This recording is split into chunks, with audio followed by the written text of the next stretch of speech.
Scatchell, ominous. Don't call it a comeback. Took a deflection off the paint, but Rudy Scatchell has had his say. This is the start of dreams for Hearts.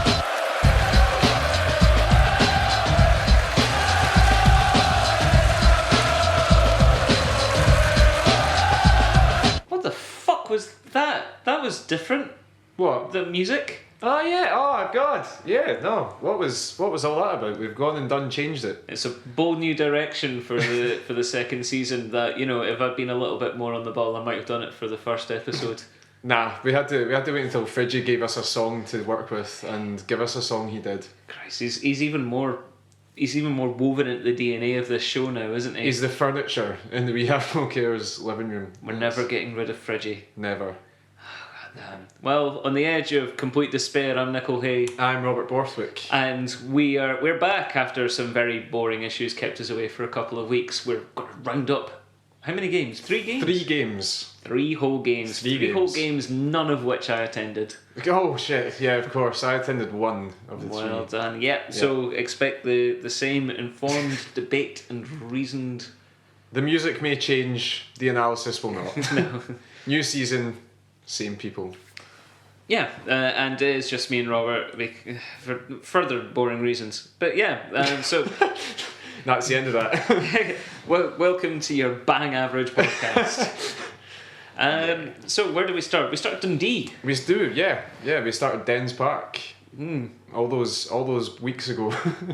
All those weeks ago against one of the other forum teams in the division, our title rivals, if you will. Yeah. Sure. Fat Paul Hartley's Fat Men. Yep. I love the way Paul Hartley's swollen these days. He's just sort of gone, well, I don't need to run about anymore. I'm going to enjoy these Dundee takeaways a bit too much. Yeah, I mean, it's very much the same process that Chris Boyd's gone through, except Chris Boyd is still technically a professional football player. Jamie Hamill went through that process at 22, to be fair. He's never looked back. No, because he can't move his neck. I can't fucking wait until we play Kilmarnock.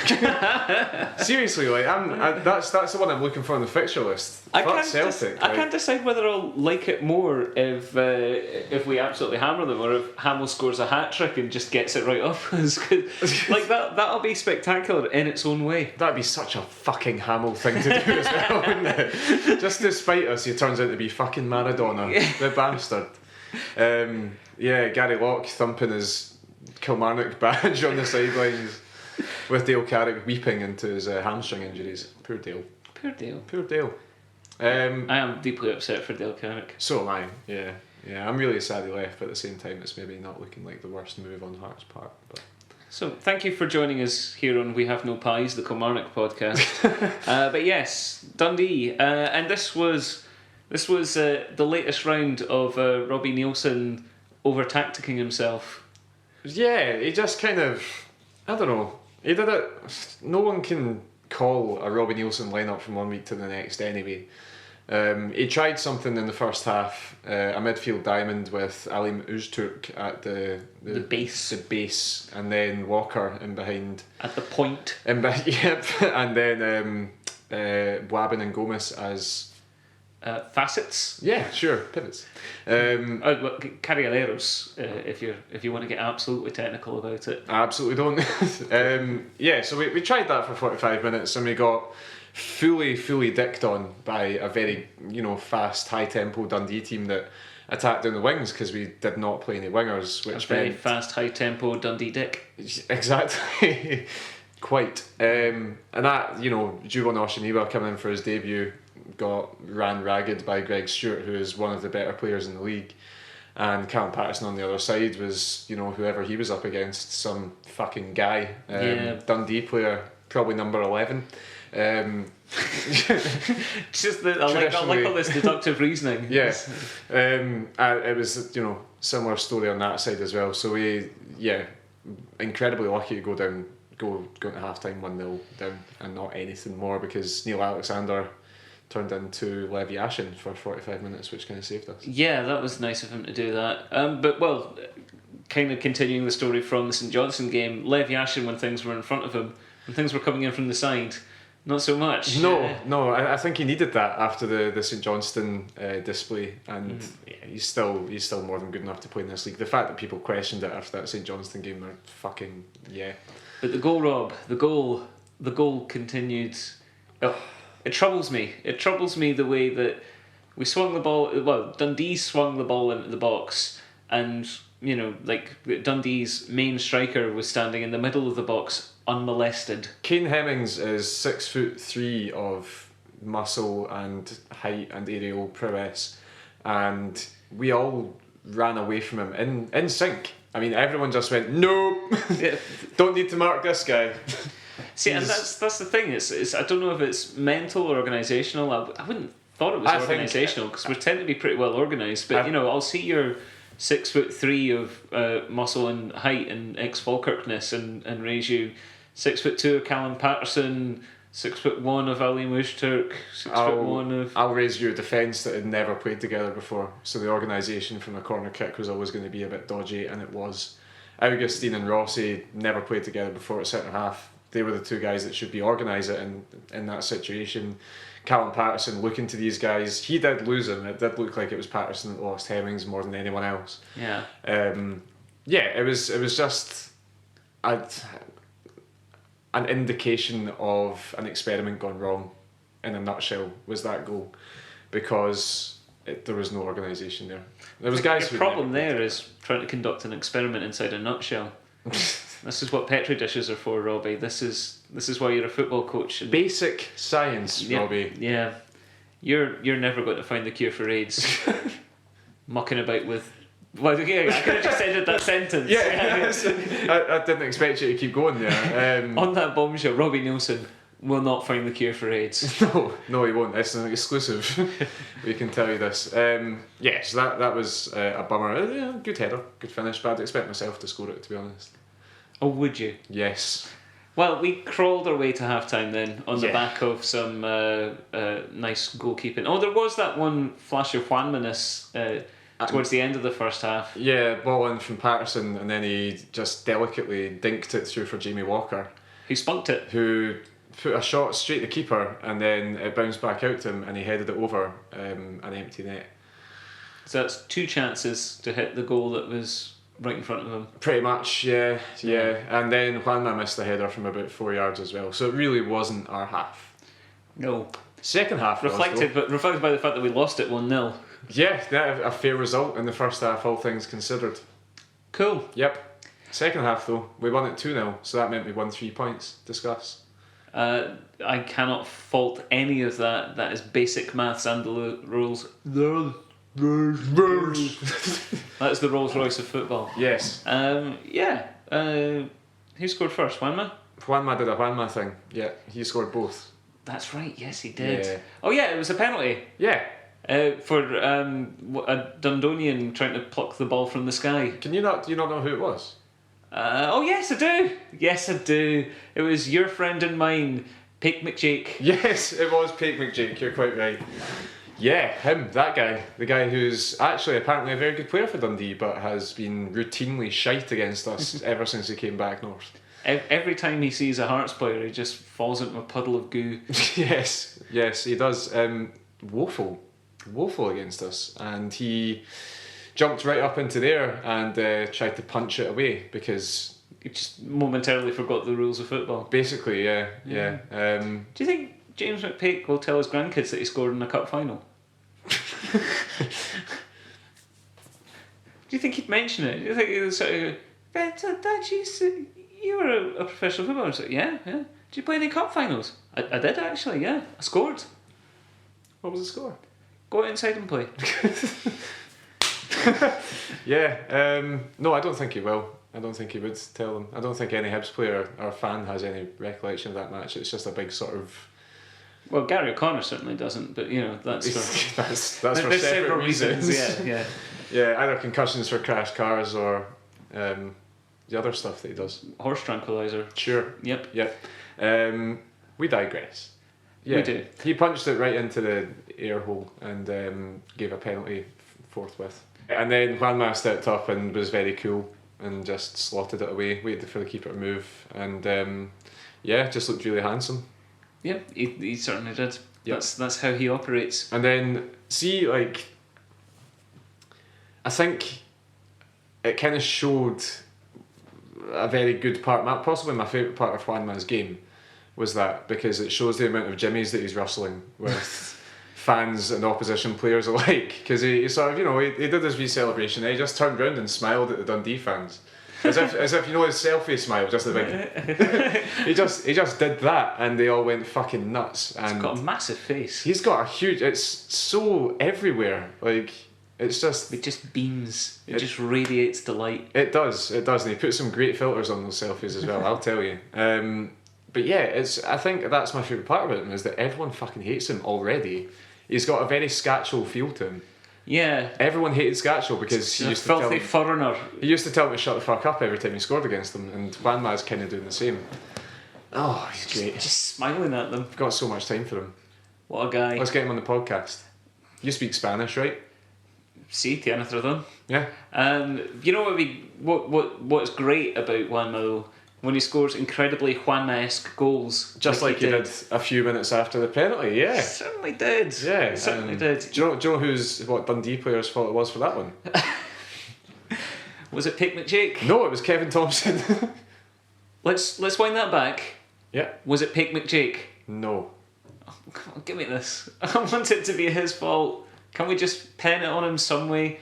Can we say, do you think Kevin Thompson was sort of thinking, if I don't deal with this, it's got to be McPake that deals with it. oh god, and the pressure got to him. Yeah, he was being wrestled by Juanma and then stood up, had the ball at his feet, and then didn't, and then Juanma was through on goal, and that's basically how it happened. Yeah, well, I mean, like I say, it exemplifies all of Juanma's best qualities, just alertness, like reading the play, being aware of what's happening around him, work rate to get to the ball ahead of everyone else, and then silkiness to like dance around the defender, give himself the bit of space to slot it coolly past the keeper, and then handsomeness, which is, I feel, one of the key elements of his game, because he looked fucking delicious. He did as he put it in. Yep, I can't fault any of that. He's got my favourite trait of a striker, which isn't the winding up. That's a sort of separate part. I like a lot about this guy. Can you tell? He looks like he just fucking loves scoring goals. He's got that greediness and that arrogance. When he gets, within that sort of distance, he will try and stick it in the back of the net. I've got good feelings. I never get names on the back of my strip. I might just get Juanma 19 on the back of mine, because I don't even have one yet, but when I buy one, I might just do it purely for that. I might just get it tattooed on my back.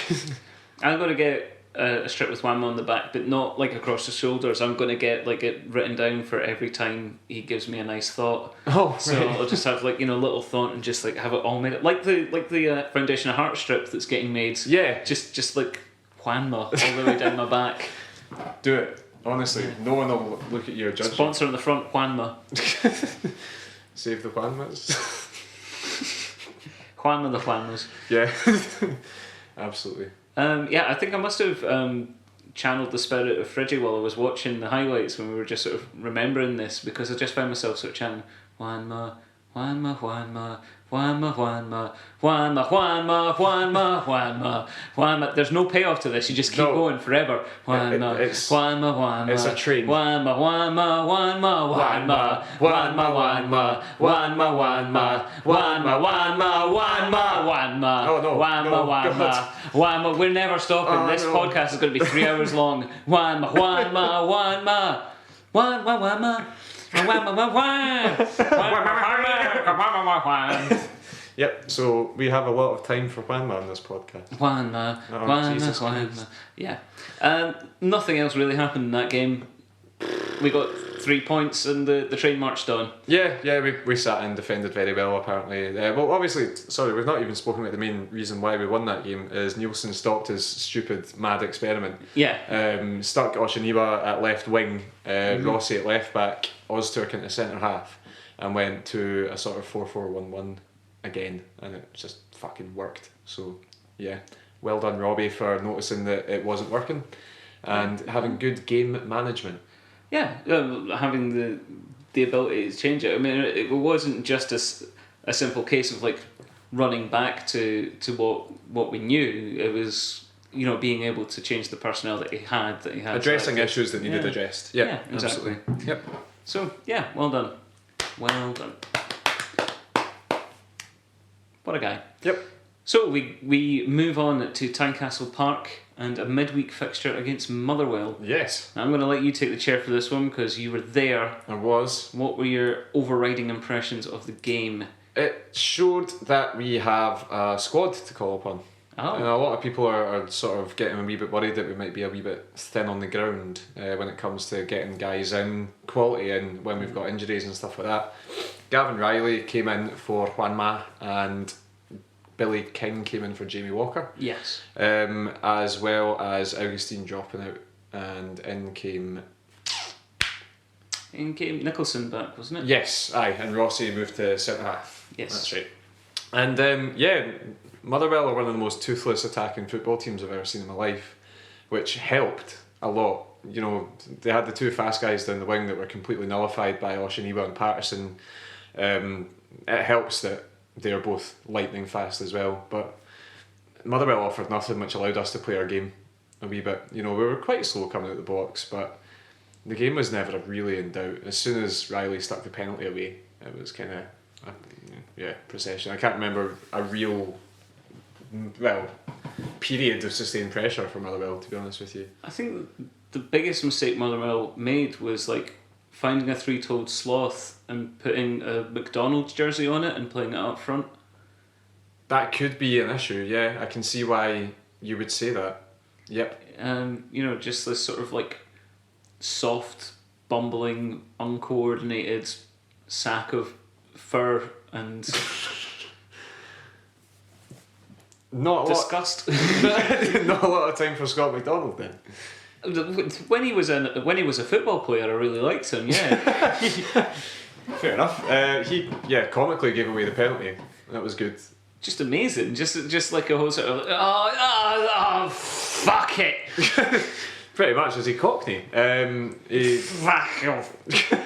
Throw in on Motherwell's right hand side, and McDonald took a hilariously heavy touch. Nicholson nicked it off him, and McDonald chased him, but then chose not to foul him until Nicholson got into the box, because that's the prime time to foul a young winger. That's the sort of veteran savvy that you get a guy like Scott McDonald for. That's the experience. Leadership. The experience that Motherwell were crying out for in that game was giving away a stupid fucking penalty. The confidence of Gavin Riley to just take the ball and put it right in the back of the net. Yeah, it's nice to have people who are good at taking penalties, because we missed that a little bit last year. No, we've already missed one this year as well. That is very true. Yeah. But yeah, Juanma scored a nice penalty, and Riley scored a nice penalty as well. How was Riley's sort of general play? I was a little bit worried about Riley before this game. Why? I haven't been into... Well, obviously there's basically no evidence to support the theory. I just had a slight suspicion that he maybe wasn't up to it yet, that he'd be one for long in the future, if ever at all. But I understand he played quite well against Motherwell. Bear in mind he's 21, 22, so long in the future would be the end of his career. I am bearing that in mind. I did caveat it quite heavily, but yeah, like I say, I just didn't see the potential. His work rate is incredible. He That's never good. ever stops. He doesn't give defenders a second's space, but he looks like he also has a decent amount of ability with him as well. It's very good in the air, bizarrely, for a smaller guy. Mm-hmm. He's got the physique and he's got a leap on him. He's one of those guys who knows when to jump. Yeah, he won a header ahead of Lang, who's Motherwell's big fucking Shrek guy at the back. Got a head knock in the process, but he's fearless. Runs a lot, but then he's got the savvy to sometimes drop a bit deeper, take a touch, play it out wide, bring midfield into the game, and also he had a couple of shots as well, which shows that he's got that confidence about him. I think before the penalty he was maybe trying to grow into the game. When he took it and scored it, that seemed to be him. I think Neilson said afterwards that Riley's better than he even kind of expected as well. So yeah, I'm very happy with him, and he's not going to be a starter. He's not going to start ahead of Sol, he's not going to start ahead of Juanma when they're both fit, but he's a great option coming off the bench. Excellent. Yeah. I like that. Yeah. Good. And then Billy King scored as well, because Billy King always just does things. Yeah, he just took a pot shot at the edge of the box, and it sort of skipped across the ground like somebody skimming stones. Yeah, and Connor Ripley. Just didn't know how to deal with that. No, he didn't. He decided to punch it into the ground when it was already in the ground, and it bounced up into the top corner. Yeah. Shan goalkeeper. Not ideal. No, pish. But goal. And Billy King hopefully now just keeps going from where they left off last season. On you go, Billy. Big fan. And then we travelled all the way up to Dingwall to Yes. face Ross County. And the most important thing about this game, before we discuss anything about it, is the incredible pictures we've got of Igor Rossi from this trip, both before and after. Juanma taking a selfie on the bus up with Igor Rossi peering in at the side. It's incredible. He's smiling. He's obviously happy, but his eyes are completely dead. He's a million miles away. It's like he's an empty husk if he's not on the football pitch, snapping somebody in half. It's really unnerving actually. Yeah. He's dead behind the eyes. I wish I hadn't already mentioned Remember- horse tranquilizer on this podcast, because that's exactly what it is. He looks like he's in a K-hole. I was going to say, he looks like he's in a constant ket hole until he's on the pitch. Yeah, do you remember David Kaczarski? Yeah. Same sort of look. Yeah. Completely, Just focused only on one thing. and that's Death. the destruction of opposition strikers. Yeah. So Yeah. that's the sort of character you need in a squad. So I think I prefer the after picture though, when they're all in the change room, because he's literally horizontal, Yeah. but it's the exact same pose as he'd done like on the bus on the way up. I reckon they just sort of like positioned him. yeah, like he just goes completely stiff when he's not on the pitch. It's like they have With to that carry him smile. around. he's got two fingers and a smile, and then they just sort of there you go. He just becomes a prop. Yeah, they just wind him up. Anything else you want to remark about in that after picture? Anything else that stood out? Large and proud? Actually, no. My favourite part of that picture is Juanma Oshiniwa, Oh, because his head's just poking up out of nowhere, and I did not notice he was there for a good 15 minutes. I must have looked at that picture about 40 times, and you just see his eye just sort of poking out. It's great. cool. Yeah. But also Sam Nicholson's decking balls. Yes, Yeah. quite. Having discussed the pre-match selfie and the post-match dressing room picture, which kind of makes me feel like I'm on an Arsenal podcast, but never mind. Like it feels like it's just completely pointless, but we kind of have to talk about the game as well. yeah. Boo. Yeah. But we won that one, so did. hooray! Neil Alexander showing his worth again with an early couple of good saves Yes. to keep us ticking at 0-0. And Juan Oshawa really starting to come into his own. Yeah. Really starting to dominate down the flank. I think I'm going to enjoy watching him just trundle up and down that like a powerful locomotive made of incredible memeable content. That was a long description, but I enjoyed it a lot. He is going to be sheer entertainment, like complete entertainment at all times when he's on a football pitch. He is similar to Callum Patterson in that sort of vein, because he's definitely capable of a colossal fuck up. That's in his locker. But then the second half against Motherwell, for example, he came out and just started Cruyff turning everyone. Everyone. If you can, I'm pretty if you can sure. Cruyff turn, why wouldn't you do it all the time? I'm pretty sure the Cruyff turned a ball boy when he was going to get back at one stage. Like, To be fair, that ball boy was asking for it. he was the little dick. But yeah, and then One of my favourite things, I was other following times this- he'd slip on top of the ball, and it's like, this is going to be fucking amazing. Like, I think what really encapsulated it for me, I was following this game by text whilst at work, and like at the end of this game, which we won 2-1, and we're sort of desperately hanging on under a Ross County onslaught, while we're trying to sort of professionally see out the game, play the percentages. We get like a free kick about 35 yards from goal, so G1 has a pop. just because God, lol. Yeah. It's just like I'm sure Robbie's sort of going, play the short pass, take it to the corners. Yeah. We don't need another goal. Let's just manage this. And G1's like, ah. Pretty much, aye. Yeah, God was hovering above Dingwall, but went to put on the kettle when that was happening. I think. Yeah, just great fun. So yeah, might lose us a game, but hopefully he'll win us several as Just well. entertaining. What an incredible shape he is as well. He's like a triangle. Big wedge. Yeah. Big wedge of a man. Yeah. Yep. Athlete. Yeah, but we don't see many of them at Tynecastle, so it's great when one turns up. Absolutely. Filling out that shirt. Oh aye. Yeah. Great hair too. Good man. Yeah. Who scored goals in this? The first goal was scored by Osmondso. It was. Oh God, and what an Osmondso goal as well. It was. He picked it up on the halfway line, and then Don't Call Me Ricky, Richard Foster couldn't get fucking anywhere near him because he flicked it past him and then just bolted down the wing.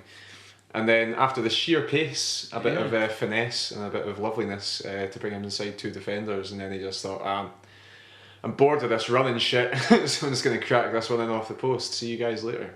I'm Osmondso. Good night. He absolutely did all of those things. What a machine! What a phenomenal guy!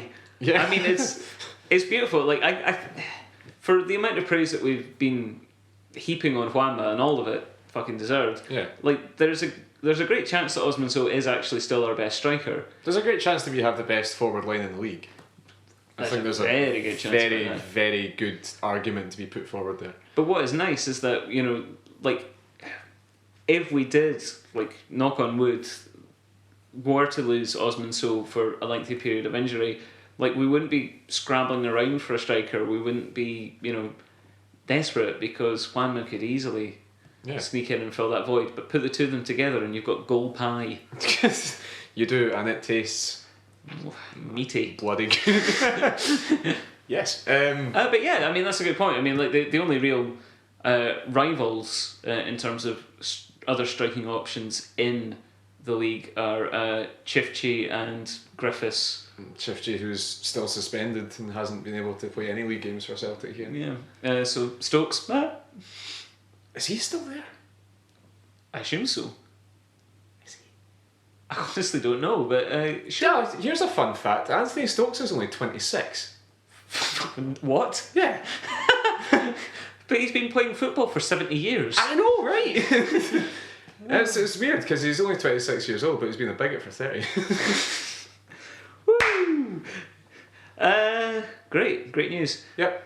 But yeah, it's Jamie Walker, Sam Nicholson, Juanma Delgado, Osmondso, Gavin Riley, Billy King, Gary Oliver, Sufjan El Hassan. Yeah. Yeah. No, he counts. He counts. When he's fit. Yeah. When? Yeah. Yeah. He's never been fit in Hearts. So. Nope. But yeah, we've got a very, very attacking forward line. We've got all of that, and Aberdeen have got the shambling corpse of David Goodwillie. But actually, Hemmings and Loy, that's a hell of a partnership. Hemmings, Loy and Stewart with Gary Harkins in behind isn't bad at all. Yeah. But I would still take Juanma. But I am a Hearts fan, so Yeah. bias is to be expected, I think. What else is out there? What else is out there in scoring goals? Who the fuck plays for Inverness anymore? And they're constantly shifting. Double-barreled African guy up front with other players around him, probably. There's your insight. Yeah. Oh no, they've got a guy called Danny Lopez who scored agaed Celtic at the weekend. So he's a thing. And then there's other teams in the league as well who have players. Killie have Josh McGuinness and Chris Boyd. And Michael Ngoo. Is he still there? Yeah, he got a 2-year contract. He's just injured. What a fucking guy. And Dale Carrick. Yeah, that's true. Basically, this whole segment is just to make you realise how lucky we are to have the strikers and the attack-minded players that we have. Yes. What other attack-minded players scored against Ross County after Osmondso scored? Ali Mustard. That's right. What an attack-minded player he is. Yeah, that's right. We got quite an interesting corner routine because our chief header of the ball was not in the box heading the ball. Exactly. He was at the back stick volleying the ball. What's his name? Callum Patterson. Where was he? At the back stick. What was he doing? Volleying the ball. What was Ali Mosturk doing? On the line. Getting in the way. Getting in the fucking way. In a positive way. Yeah, it was, you know, the players and Neilson came out afterwards and said it's something they've been working on. Basically just having Callum Patterson ghost in at the back post, but I don't think he expected to be quite that unchallenged. He was so unchallenged. It was Kane Hemmings against Hearts unchallenged. That's how free he was. I don't know if the ball was maybe going in anyway, but Aline wasn't fucking about. He just sort of flicked a foot out at it and deflected it in there. It makes you wonder about Ross County's organisations. You would have thought, like, if they're man marking in the box, like, somebody will know, right, Callum Patterson's my guy, I'm marking him because he's a really good header of the ball. Oh, he's not in the box. Oh, I guess he just doesn't fancy this corner, he's taking it off. I'll get a wee holiday. Ha, lol. Yeah. I appreciate that it was quite a nicely sort of diagrammed set piece, but you would have thought the guy who's meant to be marking Callum Patterson would have thought, something's afoot. Yeah, probably. Like, I don't know, you'd have to ask Ross County, really, wouldn't you? They're too far away. Let's not bother. Yep. Okay. We conceded a goal though. Yeah, soft as shit penalty. Really soft. Igor Rossi slam dunking a guy into the turf apparently. I'm sure that made him happy though, so I'm quite glad it happened. Yeah, he saw that glint in his eye. It sort of woke up when he got that booking. Thinking, yeah, fuck, I'm back. Did Ross County's manager say that it could have been a red? Yeah, but Jim McIntyre clearly takes glue. Just takes it. Yeah, doesn't Inhales it. Doesn't inhale it, he just takes it. No, I'm not. Yeah, Hoards it. He just hoards glue. It's got a big cupboard full of PVA. Yeah, and that apparently that just makes him think that red cards happen or should happen more often. Well, it didn't. No, it didn't, and rightly fucking so. It was never a red card. Yeah. So Ross County scored. Yeah, Liam Boyce. Thanks. Welcome. Well, so they scored a goal and really nothing much else happened because Hearts just managed the shit out of the game. Gavin Riley missed a fucking sitter, to be fair. Did he? Yeah. What were the circumstances? I was about to say Jamie Oliver there. Fucking no idea why. Jamie Walker got the ball on the right hand side, got dispossessed, and then did that thing where he is faster than his opponent. Got past him, stuck it in the box. It kind of deflected on the way through to Riley at the back post. Mm-hmm. And he volleyed it from roughly 2 yards out with an open goal in front of him over the bar. That was a bad miss because that really would have just sealed it. That was in like the 86th minute or something like that. And then after that, Ross County had a bunch of efforts going forward. Michael Gardine close to connecting with a header at the back post. Sure, they had a free kick that came close as well. So it was basically just backs to the wall stuff. And all because Gavin Riley missed a sitter. Well, that's his Hearts career over. I hope we never see him again. Absolutely. Bend. Bye. Cool. So we march on. 4 wins out of 4, sitting proudly atop of the Scottish Premier League, 2 points clear of Celtic. Yep. And also clear of Aberdeen, who've played a game less, but you know. But you know, looking very good. And you know, I'm sort of like casting an eye down our future fixtures, just trying to see where we'll drop points again. We're at Houghton Partick, which is 3 points. Sure. Away to Hamilton Accies, 3 points. Sure. Away to Inverness. I mean, it'll be tough, but 3 points. Sure. Houghton Aberdeen. Easy. 6 points. 3 points. Yeah. Six. That's a piling on the points. 6 pointers are a real thing, yeah. Yeah, and 6 points. We get given 6 points. Yep. Away to Celtic. Piece of piss. 6 pointer again. That could see us 12 points better off in the space of 2 weeks. Yep. And then we're at home to Kilmarnock. That's when. Oh, God, that's a banana skin. It really is. Gary Locke's. He's going to outthink us, outwork us. The Gary Locke juggernaut. Outfat us. Yeah. So yeah, good times to be a Hearts fan. Isn't it just? It has been for quite a while now. It's Yeah, nice. let's be honest. Yeah. Cool. So who are we going to sing about? Well, you know, there are candidates. I mean, a few candidates. I mean, if we had done one directly after the Dundee game, it would have been hard to see past Juanma again. Yep. Because he obviously got it for the St Johnstone game. Juan Oshiniba's come in, he's entertained. He's coming at left back, he's shown that we can have that very strong, very fast attacking fullback once again after McCarthy faltered a wee bit. There's guys like Jamie Walker, who again has started the season running. There's guys like Morgaro Gomez and Prince Wabin again since the second half from Dundee. Apparently they were absolutely superb in that half. But Gavin Riley impressing on his full debut. exactly, yeah. We've had Neil Alexander bouncing back after his St Johnstone debacle. but none of them have a face as good as Igor Rossi Branco. So None of them have a face as good. So it's songs for Igor Rossi Branco it is. Yes. So this man, this legend, This face. pay tribute to him and make it worth the while. Absolutely. He has played well. You know, it's He it's not has, just yeah. for the face. The Well, face is a major part of it, but Yeah, I mean he's very strong. He's very solid. He's not particularly adventurous when he plays at left back, but it's not really his position. yeah, distribution is not the best. But I don't think he's there to be a guy who plays mad passes. He's there to be no nonsense. But when that distribution works, it's fucking amazing. Yeah, very much like Danny Wilson. Yeah. More often than not, doesn't work. But when it does, looks like a baller. Yeah. Came here from Maritimo, now he's gonna leather you. Got to charge and kick a winger up his hoop. Frozen grinning eyeballs, staring into your soul. Do, do, do, Igor Rossi Branco. Yes, yep, so much better than mine. Right, well now I'm really excited to hear you. Do you remember Puddle of Mud? Oh God, I really, really don't want you to continue. Tough shit. Saw this guy, thought he was grand. Signed him up, check him out first hand.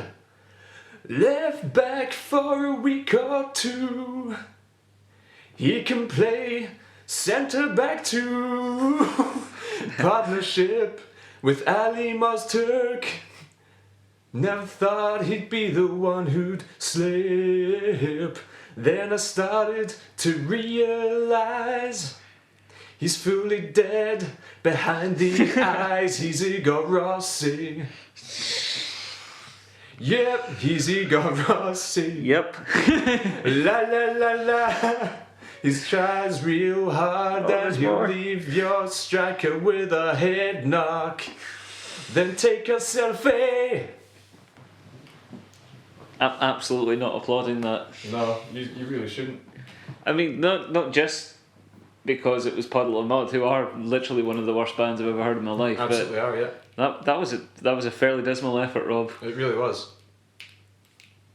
Well, that's the podcast over then. Steve Crawford. Steve Crawford.